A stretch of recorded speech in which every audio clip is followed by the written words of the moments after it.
News 18 Rajasthan पर प्रदेश की 7 सीटों की लगातार जानकारी, खबरें, कवरेज आप तक पहुंचा रहे इस वक्त की बड़ी खबर से आइए शुरुआत करते हैं। नरेश मीणा और एसडीएम में झड़प हुई है। नरेश मीणा निर्दलीय प्रत्याशी हैं देवली उनियारा से।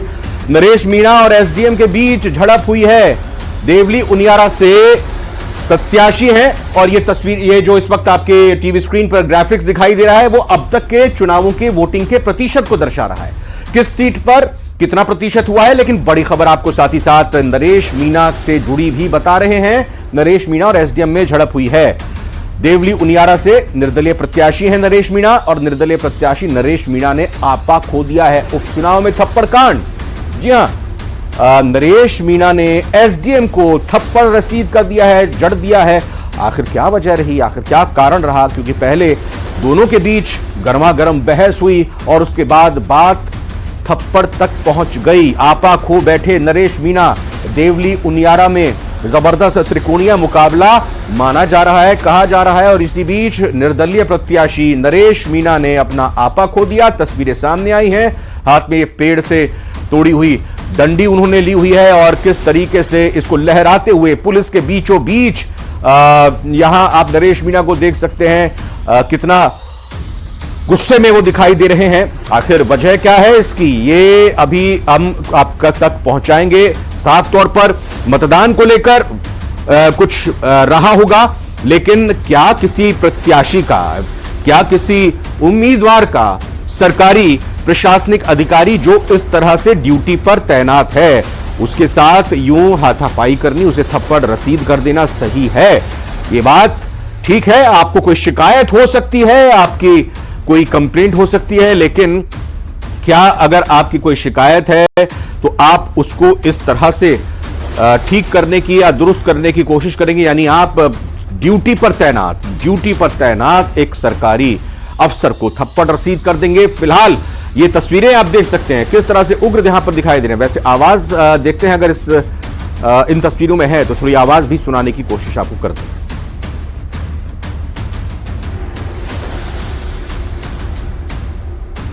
बहरहाल अभी ये तस्वीरें ही सामने आई हैं। वहां पर जो स्थानीय लोग हैं, पुलिस के भी कर्मी हैं, वो नरेश मीणा को पीछे धकेल रहे हैं, पीछे हटाने की कोशिश कर रहे हैं ताकि बात आगे ना बढ़े। नरेश मीणा ने आपा खोया, नरेश मीणा ने एसडीएम को थप्पड़ मार दिया। देवली उनियारा से प्रत्याशी हैं। राजस्थान में जो 7 सीटें जहां चुनाव हो रहा है उन 7 सीटों में एक प्रत्याशी हैं। कांग्रेस पार्टी से ताल्लुक रखते थे, लेकिन उसके बाद जब टिकट को लेकर इनकी नाराजगी सामने आई तो उन्होंने निर्दलीय ही नामांकन भरा। न सिर्फ नामांकन भरा बल्कि अपना नामांकन वापस नहीं लिया, यानी चुनाव लड़ने का फैसला किया। और आज मतदान के दिन जो जगह जगह पोलिंग बूथ्स पर जो हर एक प्रत्याशी करता भी है, हर पोलिंग बूथ पर जब जा रहे होंगे तो इसी बीच कुछ ऐसी स्थिति उनको लगी होगी जिसकी शिकायत या जिसको लेकर कुछ बात इन्होंने रखी होगी एसडीएम से। लेकिन बात ऐसी और इतनी आगे बढ़ गई कि एसडीएम को नरेश मीणा ने थप्पड़ जड़ दिया। आप देख सकते हैं बहुत ही कड़ा और कांटेदार मुकाबला देवली उनियारा में कहा जा रहा है। एक तरफ आप समझ सकते हैं कि देवली उनियारा का चुनाव किस तरह से रोचक है, त्रिकोणीय है, कांटेदार है। बीजेपी और कांग्रेस के बीच तो, उनके प्रत्याशियों के बीच तो जंग है ही, लेकिन इसके अलावा और बाकी अगर निर्दलीय प्रत्याशी को हम देखें, ये तस्वीरें देखिए आई है सामने, ये कुर्ते पजामे में यहां पर दिखाई दे रहे हैं और वो पूछते हुए शायद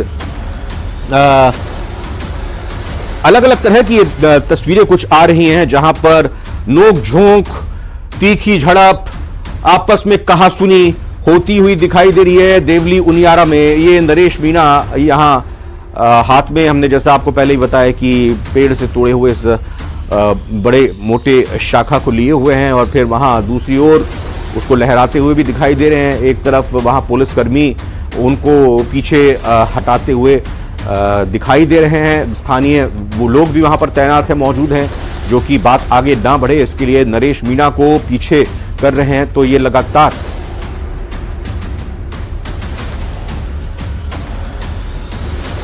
तो ये आपको अभी तक का जो वोटिंग परसेंटेज है वो एक तरफ आपको दिखाई दे रहा है। मुकाबला मुख्य किस किस के बीच है 7 सीटों पर मुकाबला किस किस के बीच है वो दूसरी तरफ है। हमारे साथ लगातार पॉलिटिकल गेस्ट और हमारे वो मेहमान जो राजनीति की बारीक नजर रखते हैं, राजनीति का विश्लेषण करते हैं और पत्रकार के तौर पर एक बड़ा तजुर्बा रखते हैं। आशुतोष जी हमारे साथ जुड़ चुके हैं। आशुतोष जी, बहुत बहुत स्वागत। नरेश मीणा का ऐसा करना कितना सही है? भले ही एसडीएम से कोई शिकायत उनकी रही हो, नरेश मीणा को ऐसा करने का इन तस्वीरों को सामने आने के बाद फायदा पहुंचेगा या नुकसान हो सकता है? देखिए रविंद्र जी, पहली चीज तो इस तरह की तस्वीरें लोकतंत्र के लिए निश्चित तौर पर बहुत सुखद नहीं है। इस तरह की तस्वीरें कहीं से भी नहीं आनी चाहिए और अगर एक उम्मीदवार के तौर पर इस तरह की तस्वीरें आ रही हैं तो वो निश्चित तौर पर निंदनीय है। हालांकि उम्मीदवार अगर आप नहीं भी हैं, अगर आप मतदाता भी हैं या किसी पोलिंग पार्टी से जुड़े हुए हैं या किसी राजनीतिक दल से जुड़े हुए हैं, तो भी इस तरह की तस्वीरें लोकतंत्र में कम से कम नहीं आनी चाहिए। लोकतंत्र का महापर्व कहा जाता है जिस दिन मतदान होता है, तो उस दिन के लिए इस तरह की तस्वीरें निश्चित तौर पर अच्छी नहीं है। लेकिन यहां पर हमको दो चीजें समझनी पड़ेंगी कि एक तो त्रिकोणीय मुकाबला हमको देवली उनियारा में देखने के लिए मिल रहा है। नरेश मीणा वहां पर कांग्रेस के नाम पर टिकट चाहते थे। सचिन पायलट खेमे के बहुत प्रभावशाली नेताओं में माने जाते थे और सचिन पायलट के बहुत करीबी माने जाते थे। ऐसे में उनको कांग्रेस का टिकट नहीं मिलकर के निर्दलीय चुनाव में उन्होंने जाने का फैसला किया और उसके बाद में इस तरह की तस्वीर आ जा रही है। इसको अगर राजनीतिक तौर पर मैं समझने की कोशिश करता हूं तो मुझे लगता है कि शायद जिस काम के लिए उनको निर्दलीय चुनाव लड़ने के लिए, यहां पर हमको रविंद्र जी याद रखना पड़ेगा कि 23 तारीख को हमको उनके कितने वोट मिलते हैं। क्या जिस तरह की गोटियां उनको चुनाव लड़ाने के लिए, चुनाव में खड़ा करने के लिए एक पर्दे के पीछे से जिस तरह की प्लानिंग की गई, उसमें कितना सफल लोग हो पाते हैं, यह भी एक देखने वाली बात होगी। लेकिन आज जिस तरह का गेस्चर उन्होंने दिखाया है उससे निश्चित तौर पर मुझे लगता है कि एक नेता के तौर पर उनकी छवि को कुछ फायदा हो सकता है, लेकिन एक नेता के तौर पर मतदाताओं के मन में शायद उनकी छवि को बहुत ज्यादा फायदा और आशुतोष जी, क्योंकि आप वैसे भी अगर किसी सरकारी ड्यूटी पर लगे हुए अधिकारी, कर्मचारी, अफसर पर आप हमला करते हैं तो न सिर्फ काम में दखल, सरकारी कामकाज में दखल का मामला बनता है और भी ये हिंसक तरीके से मामला बनता है और यहां तो चुनाव भी है। तो जाहिर तौर पर नरेश मीणा की कानूनी तौर पर भी मुसीबत बढ़ सकती है इस पूरे प्रकरण से। भले ही चुनाव का नतीजा कुछ हो, वो जीते हारे, कौन जीते कौन हारे, लेकिन इस प्रकरण से कानूनी ये कहें कि कार्रवाई का भी उनको सामना करना पड़ सकता है। बिल्कुल बिल्कुल रविंद्र जी, देखिए निश्चित तौर पर मुझे लगता है कि एसडीएम के साथ में मिसबिहेव हुआ है और सरकारी कामकाज में अगर आप बाधा डालने की कोशिश करते हैं तो तमाम तरह की धाराएं आपके ऊपर लगती हैं, तमाम तरह के आरोप आपके ऊपर लगते हैं और निश्चित तौर पर उनके लिए कानूनी अड़चन बढ़ने वाली है। कानूनी जो दिक्कतें हैं वो उनके सामने आने वाली हैं। राजनीतिक तौर पर वो निर्दलीय चुनाव लड़कर के कितने वोट हासिल करके अपने राजनीतिक कद को, अपने वजूद को कितना देवरी उनियारा में स्टैब्लिश कर पाते हैं वो एक अलग चीज है, लेकिन कानूनी तौर पर उनकी अड़चनें निश्चित तौर पर बढ़ने वाली हैं। सरकारी कर्मचारी के साथ में इस तरह का व्यवहार निश्चित तौर पर भारतीय जो कानून व्यवस्था है उसके तहत एक बड़ा अपराध है और सरकारी कर्मचारी जो ऑन ड्यूटी हो और चुनाव की ड्यूटी पर खासतौर पर विशेषाधिकार प्रशासनिक अधिकारियों के पास होते हैं, तो ऐसे में अगर आप प्रशासनिक अधिकारियों के साथ इस तरह का बिहेव करते हैं तो निश्चित तौर पर कानूनी दिक्कतों का सामना तो नरेश मीणा को उपचुनाव कई राज्यों में हो रहा है, कई सीटों पर हो रहा है और विधानसभा चुनाव भी झारखंड की 43 सीटों पर हो रहा है, लेकिन सोशल मीडिया पर ट्रेंड राजस्थान का चुनाव 7 सीटों का कर रहा है। बिल्कुल, देखिए निश्चित तौर पर रविंद्र जी, हमको जो अभी ट्रेंडिंग आपके चैनल ने भी दिखाया भी था कि 7 सीटें भाजपा को, शायद यही ट्रेंड था, मैं अगर जैसा स्क्रीन पर देख पाया तो जी ये ट्रेंड नंबर 1 पर अगर एक्सपर कर रहा है तो निश्चित तौर पर इसको राजनीतिक तौर पर भारतीय जनता पार्टी के इलेक्शन मैनेजमेंट टीम को मैं इसके लिए वो मानूंगा कि शायद अच्छे तरीके से, कम उनकी IT टीम और सोशल मीडिया टीम बहुत अच्छे तरीके से इस चुनाव के इलेक्शन कैंपेन को उन्होंने लड़ा और आज के दिन में भी वो इस ट्वीट को नंबर 1 पर ले जा पाए। तो निश्चित तौर पर बंद कमरे के पीछे की जो प्लानिंग और प्लॉटिंग होती है उसमें भारतीय जनता पार्टी मुझे आगे दिखाई देती है। हालांकि फाइनली वोटर को जो वोट डालना है तो ग्राउंड पर कितना, लेकिन आशुतोष जी वोटर रामगढ़ का आगे दिखाई दे रहा है। 11 बजे तक के जो अभी तक आंकड़ा आया है परसेंटेज, वोटिंग परसेंटेज का, क्योंकि हर 2-2 घंटे पर आता है, कुछ ही देर बाद 1 बजे तक कितनी वोटिंग हुई है ये प्रतिशत हम अपने दर्शकों को तक पहुंचाएंगे, लेकिन 11 बजे तक का जो सामने आया उसके मुताबिक करीब 29% रामगढ़ में वोटिंग हो चुकी है। बिल्कुल देखिए रामगढ़ को सीट को हालांकि कांग्रेस के लिए बहुत सेफ सीट के तौर पर देखा जा रहा था। एक तरफा चुनाव हम उसको अब से 10-12 दिन पहले मान करके चल रहे थे, लेकिन मुझे लगता है कि भारतीय जनता पार्टी ने जिस तरह की प्लानिंग रामगढ़ के लिए स्पेशली की, उसके परिणाम शायद ये बढ़ा हुआ वोटिंग परसेंटेज हमको देखने के लिए मिल रहा है कि शायद एक तरफा मुकाबला रामगढ़ में अब नहीं होने वाला है।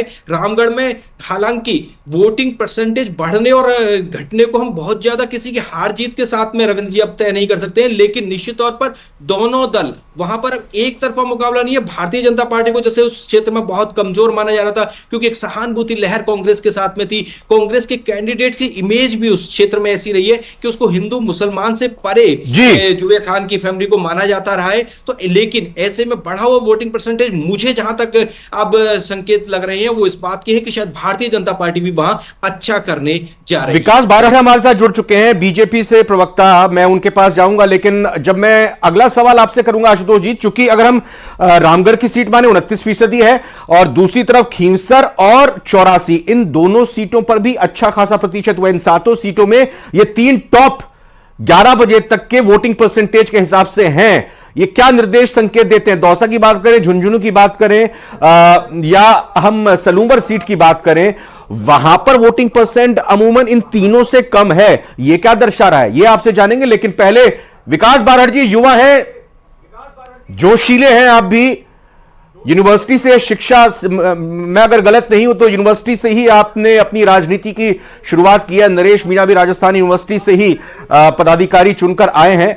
ये तेवर युवा को अपना जोश, अपना खून थोड़ा कंट्रोल में नहीं रखना चाहिए, खौलता हुआ खून। देखिए रविंद्र जी, आपका कहना बिल्कुल सही है, जोश अपनी जगह है, लेकिन देश के कानून व्यवस्था को धता बता देना, कानून को हाथ में लेना अलग जगह है। ये जोश की किसी भी प्रकार से परिभाषित नहीं करता है कि आप एक आरपीएससी क्रैक करे हुए प्रशासनिक अधिकारी को, जबकि वो वहां पर निर्वाचन ड्यूटी के अंदर है, वहां के उस चुनाव कैंपेन को जो है वो चुनाव करवाने के लिए वहां पर जिम्मेदार अधिकारी हैं, वहां जाके आप उनके ऊपर हाथ छोड़ देते हैं, ये किसी भी प्रकार से सही नहीं ठहराया जा सकता। अगर किसी भी प्रकार की कोई शिकायत थी तो उसके लिए वरिष्ठ अधिकारियों को सूचित किया जा सकता था, विरोध दर्ज करवाया जा सकता था, शिकायत की जा सकती थी, लेकिन सीधा जाके खुद को, अपने आप को कोर्ट की तरह जो है वो सीधा सजा सुना देना और किसी के थप्पड़ जड़ देना, मैं मानता हूं ये बिल्कुल गलत है और एक क्षेत्र के लोगों के लिए भी आंखें खोलने वाला है कि वो किस प्रकार के लोगों को चुनना चाहते हैं और किस प्रकार के लोगों को अपना प्रतिनिधित्व सौंपना चाहते हैं। बात कहने के 1000 तरीके होते हैं और जब आप एक एसडीएम के साथ इस प्रकार का बर्ताव करते हैं तो सामान्य आदमी तो आपके सामने खड़ा ही नहीं हो पाएगा। तो ये तो बिल्कुल रविंद्र भैया यूनिवर्सिटी ये नहीं सिखाती। और मैं मानता हूं कि आज राजस्थान विश्वविद्यालय के छात्र राजनीति से निकले हुए लोग दोनों ही दलों में शीर्ष पदों के ऊपर सुशोभित हैं। आम व्यक्ति जो एक आयु के बाद राजनीति में सक्रिय होता है, उससे मैं मानता हूं कि छात्र राजनीति से निकले हुए व्यक्ति ज्यादा परिपक्व और ज्यादा संवेदनशील होते हैं। लेकिन विकास जी, हो सकता है भाई उनकी शिकायत हो, कुछ ऐसी उनको ऐसा लग रहा हो कि एसडीएम अपनी ड्यूटी सही से नहीं कर रहे हैं या कुछ चीजों को नजरअंदाज कर रहे हैं।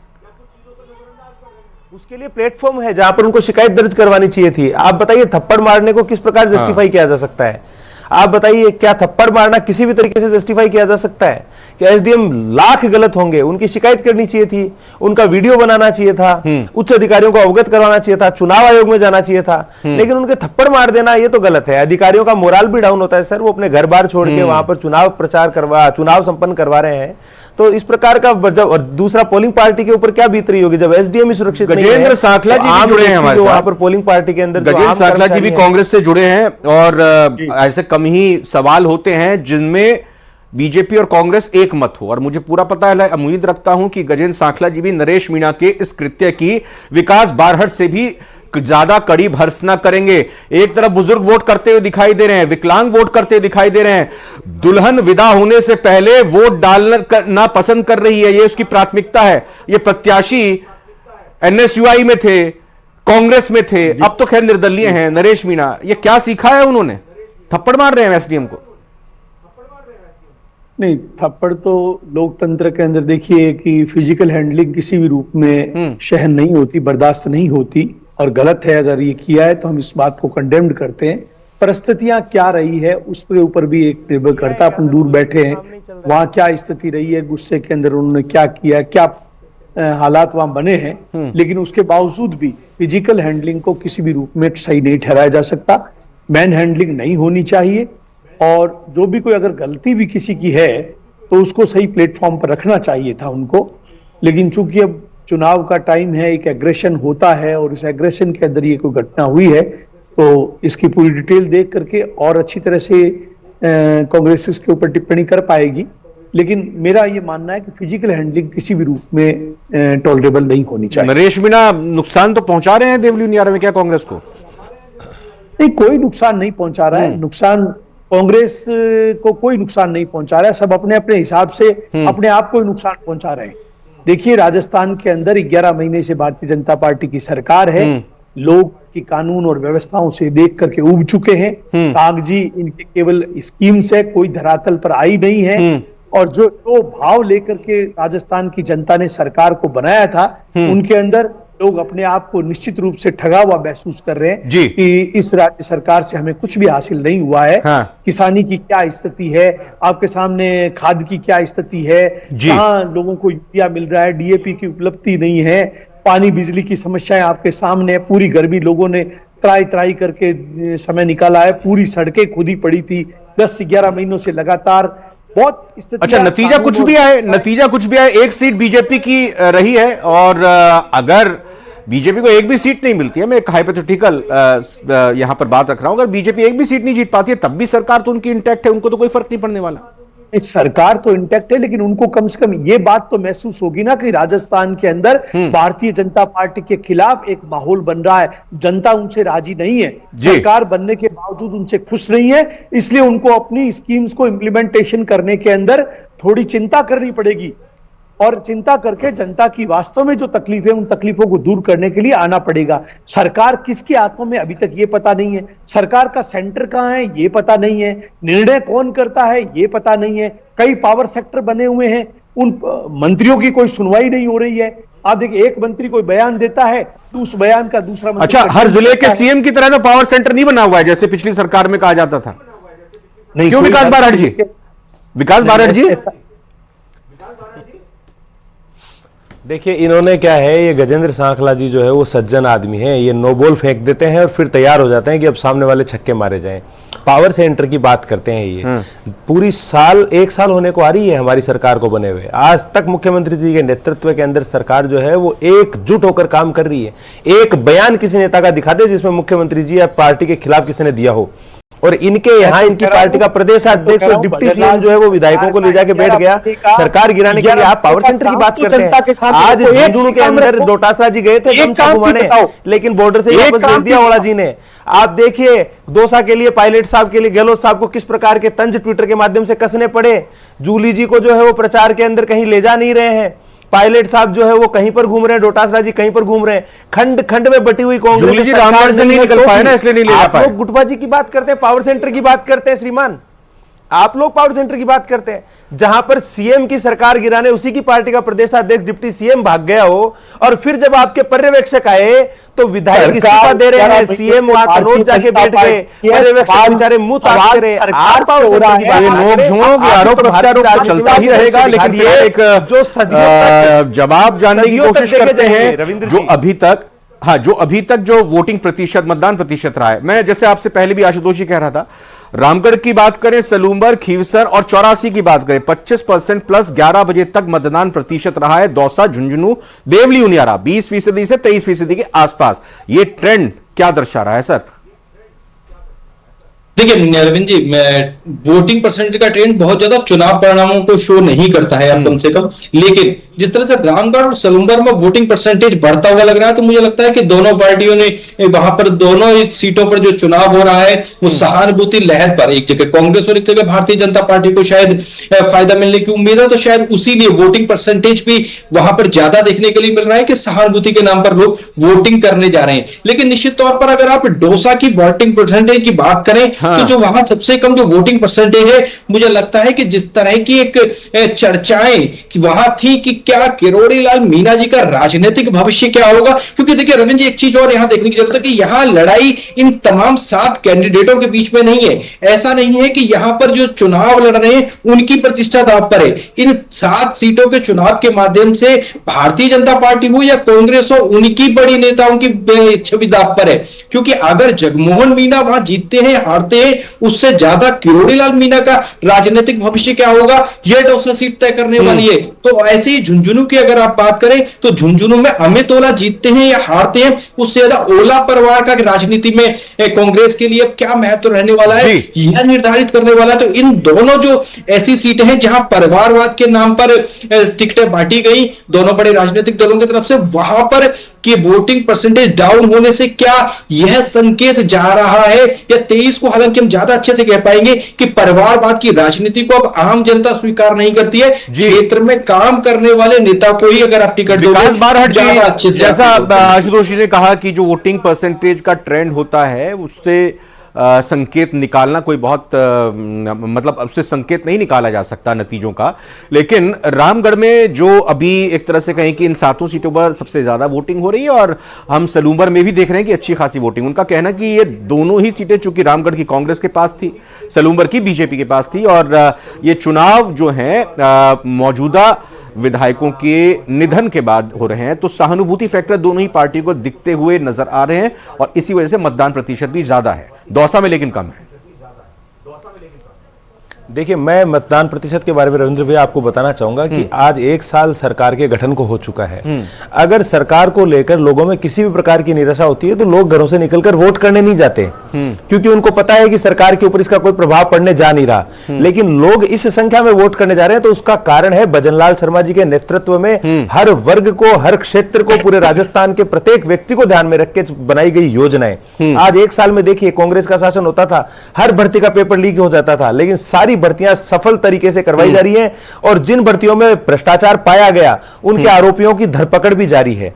आप देखिए, किसी भी योजना के अंदर लोगों को फायदा दिलवाने के लिए आप देखिए जल जीवन मिशन ने किस प्रकार राजस्थान को जो है वो पानी की सप्लाई से पीछे कर दिया, लेकिन आज सभी योजनाएं, चाहे सिलेंडर मिलने को लेके हो, चाहे महिलाओं के लिए हो, चाहे जो जिस प्रकार का कैलेंडर हमने जारी किया है भर्तियों का उसको ले लीजिए, चाहे सफाई कर्मचारियों की होने वाली भर्ती को ले लीजिए, एक एक चीज प्रायोजित तरीके से सुनिश्चित समय के ऊपर होने जा रही है। तो राजस्थान ने देखा है शासन का वो मॉडल जो पिछले 10.5 साल से केंद्र की सरकार पूरे भारत को देती आ रही है। तो स्वाभाविक है लोगों में जो ये उत्साह है, इन 7 सीटों में से भारतीय जनता पार्टी सांखला जी, ये रविंद्र भैया 4 घंटे, लेकिन आज 7 बजे से लेकर 11 बजे तक, यानी 4 घंटे 4 सीटों पर 1/4 मतदाता वोट डाल चुके हैं। मैं अगर इन 4 सीटों का एक बार फिर से आपको दोहराऊं, चाहे वो खींवसर हो, चौरासी हो, सलूम्बर हो या रामगढ़ हो, विकास जी कह रहे हैं कि सरकार अच्छा काम कर रही है, इसलिए वोटर दिल खोलकर बाहर निकल रहा है। नहीं, सरकार काम कर रही है क्या, पहली बात तो ये भी इंपॉर्टेंट है। सरकार चल कहां रही है समझ में तो अभी तक ये भी नहीं आ रहा है।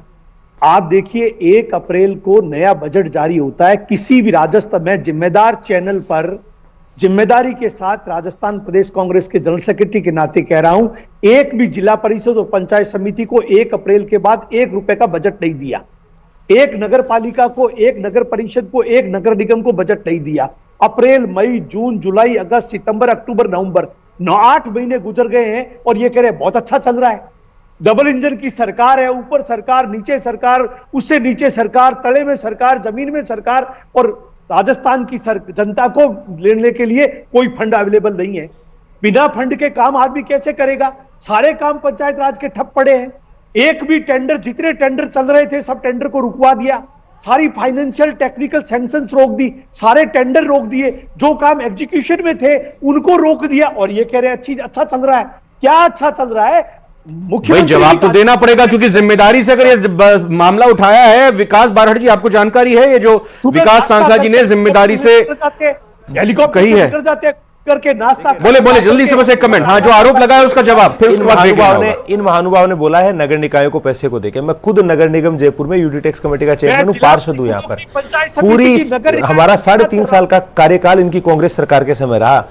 सिर्फ चुने हुए सभापतियों को झूठे मामलों के अंदर सर मुझे ये बताएं, ना बात मत पलटिए प्लीज, मुझे बताइए कि जो अप्रैल में बजट आया उस बजट को क्या नगर निकाय को दिया गया है, नगर पंचायतों नगर परिषद को दिया गया है, जिला परिषदों को दिया गया? अच्छा देखिए तस्वीरें आ गई है, देखिए थप्पड़ कांड की तस्वीर सामने आ गई, देख लीजिए। गमछा हाथ में है, गमछा हाथ में, गमछा नहीं छोड़ रहे हैं और ये थप्पड़ मार दिया एसडीएम को। ये देखिए एक थप्पड़, उसके बाद फिर झूमा झटकी, फिर उसके बाद हाथ पकड़ लिया, हाथ को मरोड़ दिया।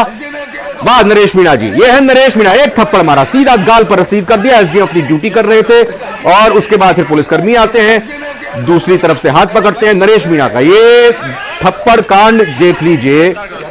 अब नरेश मीणा की एक खीज है, नरेश मीणा का ये गुस्सा इस बात को लेकर है कि एसडीएम कुछ ऐसा काम कर रहे हैं जो उन्हें पसंद नहीं आ रहा है। लेकिन क्या ये तरीका सही है? ये देखिए थप्पड़, यहां पर पहले बहस होती है, हाथ पकड़ते हैं, बाह मरोड़ते हैं, बिना कुछ सोचे समझे सीधा थप्पड़ रसीद कर दे। एक बार जब आप सुनिए, इस ऑडियो को भी सुनने की कोशिश कीजिए।